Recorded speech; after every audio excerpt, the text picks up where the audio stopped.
ไปเดี๋ยวไปให้อีกาโบโลอีโกแหลกฝุ่นท้ายรถทายเอาบอลไปไกลแล้วไปไกลว่าไปกันเถอะ แล็กอีกมันไม่จับมันแล้วมันเริ่มไงอ่ะปากงานแล้วเริ่มไม่ถึงวะมันปากงานจะฉี่เท่ไหมฉี่แล้วฉี่แล้ว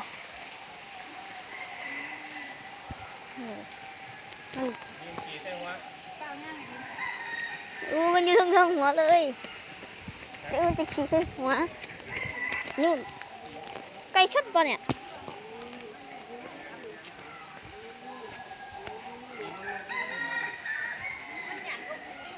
ไก่ขาวบ้านไหนเนี่ยไก่ตีเลยไม่รู้นี่น่ะนี่ปลายแบบอยู่มีสีดำสีขาวด้วยสวยมากเลยตัวสวยไม่ได้ไก่ตัวสวยๆทั้งนั้นเลยแรกดีมันขับจริงไหม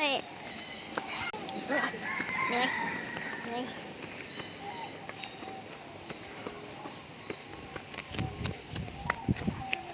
โอ้ my god โอ้ my god ถ้ากินปะล่ะ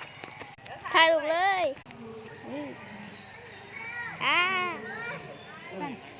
มาเมินได้ไงเด้อสัตว์ลุดกงชมอ่ะ แล้วที่ซอยเราเนี่ยเจ็บนะ กำลังซวยจุเลยมีเปล่าเนี่ยไม่เห็นมีเลยธรรมชาติจัดเลยเหตุเกิดมันคืออะไร ไปมุ่งเบื้องต่อ